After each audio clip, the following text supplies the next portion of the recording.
The soft glow of pendant lights cast warm shadows across the polished wooden tables of Café Lumière, one of the city's most prestigious coffee houses. The gentle notes of a piano melody drifted through the air, mingling with the quiet murmur of conversations and the delicate clink of porcelain cups against saucers. Ethan Walker sat alone at his usual corner table, his architectural sketches spread before him, untouched. His fingers absently traced the rim of his cooling cappuccino as his mind wandered far from the building designs that had made him one of the city's most sought-after architects. The evening crowd had begun to thin, leaving behind a peaceful lull that seemed to amplify the sound of rain pattering against the floor-to-ceiling windows. Outside, the city lights blurred through the raindrops, creating a dreamy tableau that matched Ethan's distant mood. At 41, he had achieved everything society deemed successful: award-winning designs, financial security, professional respect. Yet the emptiness that had taken root 19 years ago still lingered. "Would you like a refill, sir?" The voice was soft but clear, cutting through his reverie like a shaft of sunlight through clouds. Ethan looked up, and in that moment, the world seemed to stop spinning. The cup slipped from his fingers, clattering against the saucer, coffee spilling onto his pristine sketches, but he barely noticed. Standing before him, holding a silver coffee pot, was a young barista who looked exactly like Isabel, the same honey-brown waves falling past her shoulders, the same delicate features, even the way she held herself, that gentle grace that had always been so uniquely Isabel's. But it was her eyes that made his heart forget how to beat, the same warm hazel that had looked at him with such love, the same eyes he had watched close forever 19 years ago. Ethan's breath caught in his throat as he stared at the young woman before him. For a moment, he couldn't speak, couldn't think. It was as if time had folded in on itself, pulling him back to a life he had buried long ago. The barista shifted uncomfortably under his gaze, her polite smile faltering. "Sir, are you all right?" she asked, her voice gentle, concerned. He blinked, forcing himself to look away, to breathe. I'm fine," he muttered, though his trembling hands betrayed him. She nodded, her expression still uncertain, and quietly walked away, leaving Ethan alone with the chaos swirling in his mind. It couldn't be her. Isabel was gone. He had held her hand in the hospital, had watched the light fade from her eyes 19 years ago, and yet the resemblance was undeniable. The same soft curve of her lips, the same way she tucked a strand of hair behind her ear. Even her voice carried a familiar warmth that made his chest tighten painfully. Ethan leaned back in his chair, his heart pounding as memories he had tried so hard to suppress came rushing back. He could see Isabel as clearly as if she were standing before him, her laughter echoing in his ears, her smile lighting up the darkest corners of his soul. He remembered the way she had danced with him under the glow of a chandelier, her pale blue dress swaying with every step. "Promise me," she had whispered that night, her voice barely audible over the music. "Promise me you'll keep living, Ethan." But he hadn't. Not really. When Isabel died in that car accident on a rainy night much like this one, a part of him had died with her. He had thrown himself into his work, building walls around his heart so high that no one could climb them. And for 19 years he had lived in the shadow of his grief, numb to everything but the ache of her absence. But now, here she was, or at least someone who looked so much like her that it felt like a cruel trick of fate. Ethan's hands clenched into fists as he tried to steady his breathing. He needed answers. He needed to know who this young woman was and why she carried Isabel's face. The next morning, Ethan found himself back at Café Lumière, sitting at the same corner table. He hadn't slept. His mind had been consumed by the image of the young barista, her face hauntingly familiar, her presence stirring emotions he thought he had buried long ago. He told himself it was coincidence, that grief was playing tricks on him, but deep down he knew it was more than that. The cafe was busier than the night before, the hum of conversation filling the air. Ethan's eyes scanned the room until they landed on her. She was moving gracefully between tables, balancing a tray of steaming cups and pastries. Her focus was on her work, her lips pressed together in quiet concentration. But it wasn't just her face that struck him now, it was the way she moved, the way she smiled at the customers, the way she tucked a strand of hair behind her ear. It was Isabel. Or at least, it felt like her. When she finally approached his table, Ethan's heart pounded so loudly he was sure she could hear it. "Good morning, sir," she said, her voice polite but distant. "Can I get you something to drink?" Ethan hesitated, his throat dry. "What's your name?" he asked, his voice quieter than he intended. The question caught her off guard. She blinked, her brows furrowing slightly. "Lila," she said after a moment. "Lila Bennett." Layla? The name didn't mean anything to him, but the resemblance was too much to ignore. "Have we met before?" he asked, his words tumbling out before he could stop them. Leela frowned, clearly uncomfortable. "No, I don't think so," she replied, her tone cautious. "I'm sorry, but—" "Are you sure you're okay?" Ethan forced a smile, though it felt hollow. "Yes, I'm fine, You remind me of someone I used to know."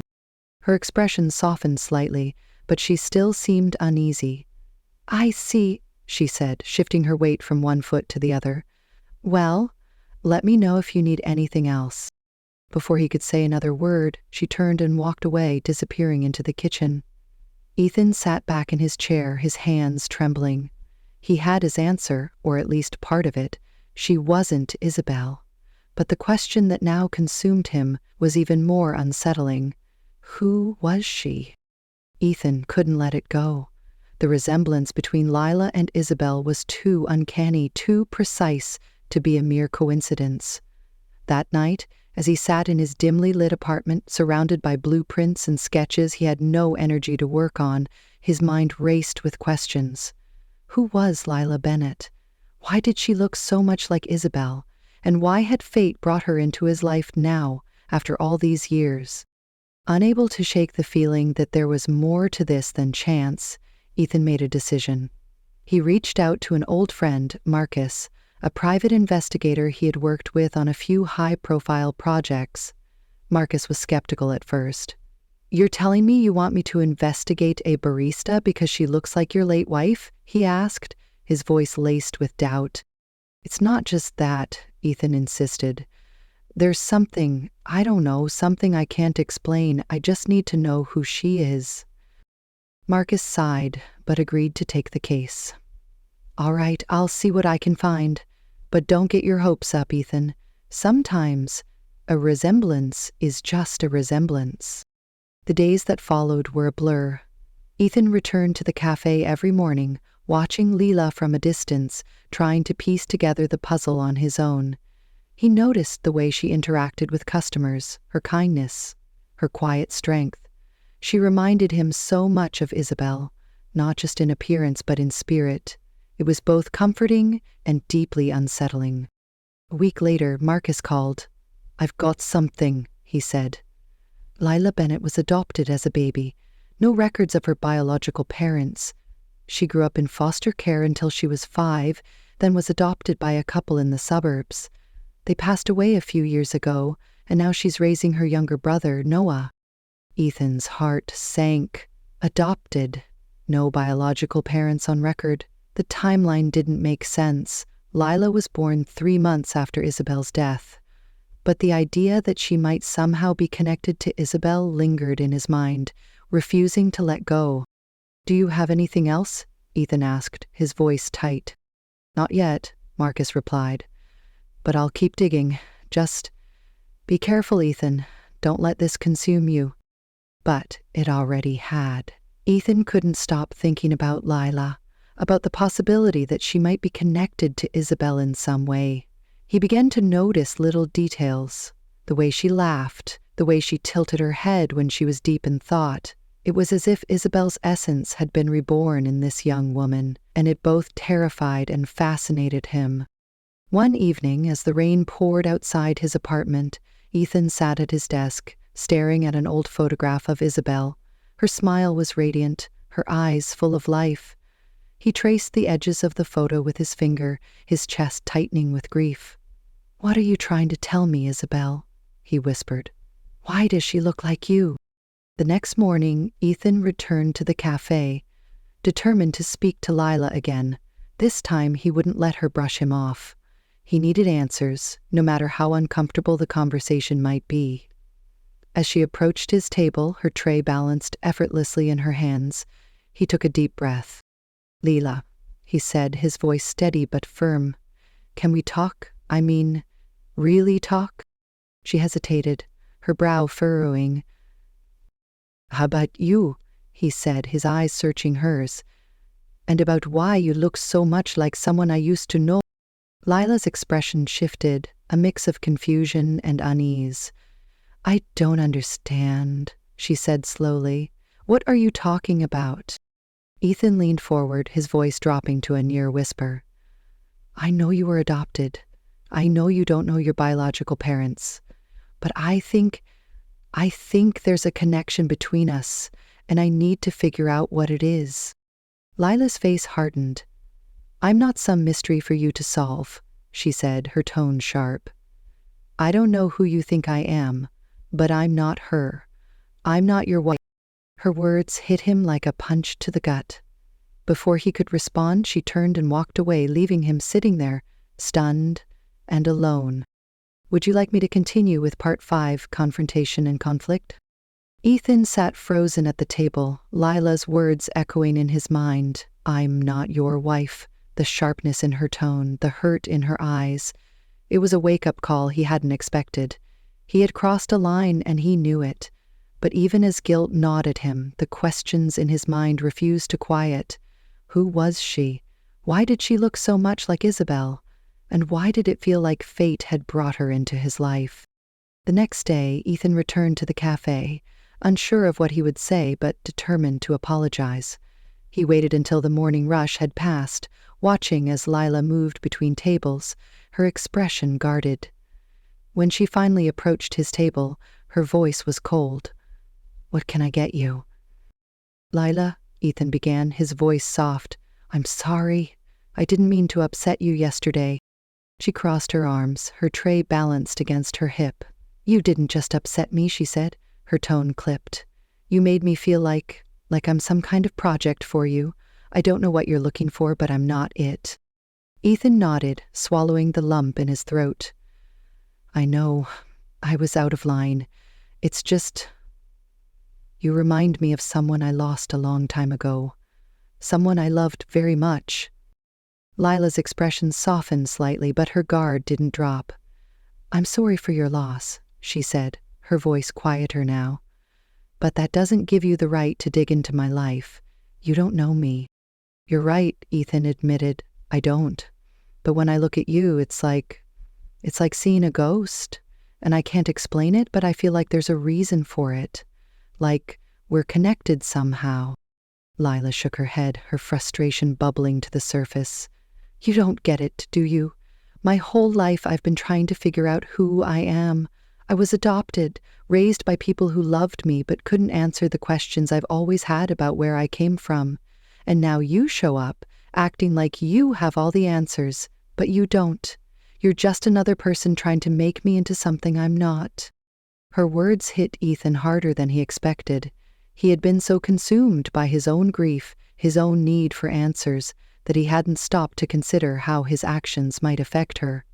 "I'm sorry," he said again, his voice barely above a whisper. "I didn't mean to make you feel that way." Lila sighed, her shoulders slumping. "Look, I don't know what you're going through, but I can't be the person you're looking for. I have my own life, my own problems. I'm raising my little brother, trying to keep us afloat. I don't have time for whatever this is." Ethan's heart ached at her words. He hadn't known about her brother, about the weight she carried on her young shoulders.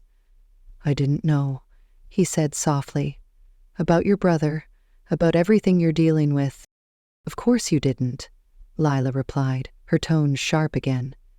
"Because you don't know me, and you don't get to come into my life and make it harder than it already is." She turned to leave, but Ethan called after her. "Lila, wait!" She stopped but didn't turn around.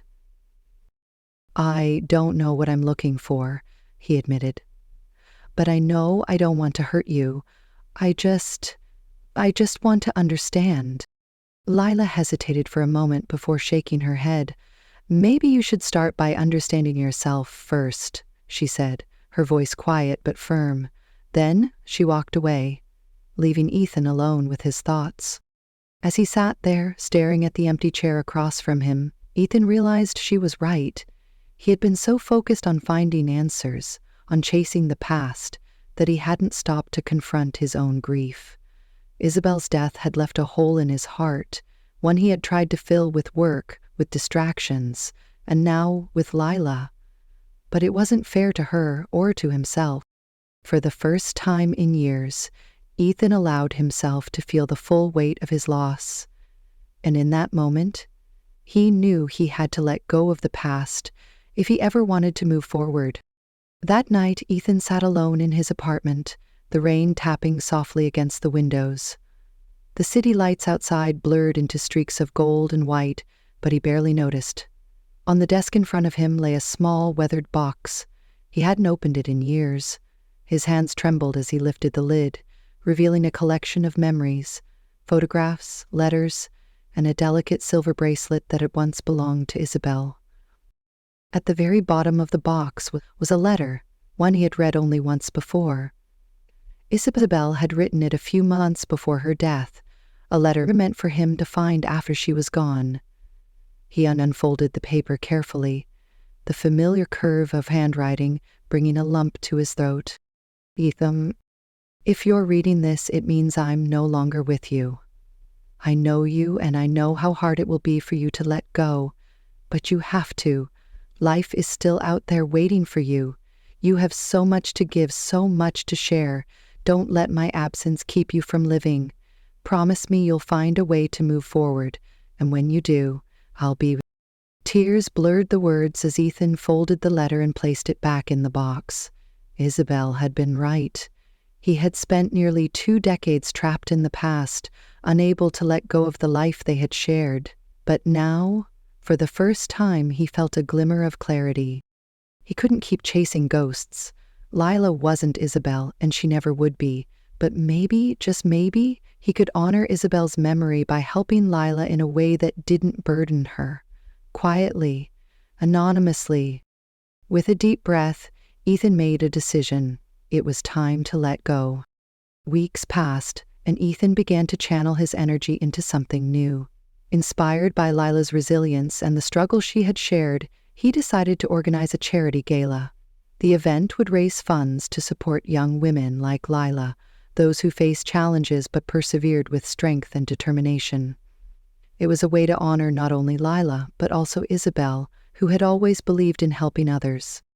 Ethan worked tirelessly behind the scenes, ensuring the event would be a success. He reached out to his network of colleagues, friends, and clients, securing donations and sponsorships. But he kept his involvement anonymous, not wanting Lila to feel obligated or uncomfortable. Instead, he focused on creating something meaningful, something that could make a real difference. The night of the gala arrived, and the grand ballroom was filled with laughter, music, and the hum of conversation. Ethan stood at the back of the room, watching as guests mingled and shared stories of hope and perseverance. Lila was there too, though she didn't know Ethan had been the one to invite her. She looked radiant, her usual work uniform replaced by a simple but elegant dress. She seemed out of place at first, but as the night went on, her smile grew, and she began to relax. As the evening progressed, a guest speaker took the stage to share a story about the importance of community and support. It was then that Ethan's private investigator, Marcus, approached him quietly. "I found something," Marcus said, his voice low. "It's about Lila." Ethan's heart skipped a beat. "What is it?" Marcus hesitated before handing Ethan a folder. "Lila isn't Isabel's daughter," he said, "but she's connected to her. Isabel had a twin sister, one who acted as a surrogate for a family friend. Lila is her daughter." Ethan stared at the folder, his mind reeling. The connection was real, but it wasn't what he had expected. Lila wasn't Isabel's child, but she was family. In that moment, Ethan felt a strange sense of peace, The past and present had finally come together, not in the way he had imagined, but in a way that felt right. Ethan stood at the edge of the ballroom, the weight of the revelation settling over him. Lila wasn't Isabel's daughter, but she was connected to her in a way that felt almost poetic. Isabel's twin sister, someone Ethan had only met briefly years ago, had unknowingly brought Lila into the world. It was as if fate had found a way to tie their lives together, even after all this time. As the gala came to a close, Ethan watched Lila from afar. She was laughing with a small group of guests, her smile lighting up the room. For the first time, he didn't see Isabel in her. He saw Lila, her strength, her kindness, her determination to care for her younger brother despite the challenges she faced. She wasn't a ghost from his past. She was her own person, and she deserved to live her life free of his grief. The next day, Lila received an envelope in the mail. Inside was a letter from the foundation that had organized the gala, informing her that her brother, Noah, had been awarded a full scholarship to a prestigious private school. There was no mention of Ethan's involvement, but she had a feeling he was behind it. Tears welled in her eyes as she clutched the letter to her chest. For the first time in years, she felt like she could breathe. A week later, Lila found Ethan sitting at his usual table in the cafe. She approached him cautiously, her expression unreadable. "I don't know what you did," she said softly, "but thank you." Ethan looked up at her, a small smile tugging at his lips. "You don't have to thank me," he said. "I just wanted to help." Lila hesitated, then sat down across from him. "I don't know why our paths crossed," she said, her voice steady, "but I think maybe it was for a reason." Ethan nodded, his heart lighter than it had been in years. Maybe it was. As they sat together, the past no longer felt like a weight holding him down. Instead, it felt like a bridge, one that had brought him to this moment, to a new beginning, and for the first time in 19 years, Ethan felt ready to move forward. Thank you for watching this emotional journey with us. Life has a way of connecting us in the most unexpected ways, and stories like these remind us of the power of love, healing, and hope. If you enjoyed this story and want to hear more inspiring tales, don't forget to like this video, share it with someone who might need to hear it, and subscribe to Emma Stories for more heartfelt content. Together, let's explore the beauty of life, one story at a time. See you in the next video.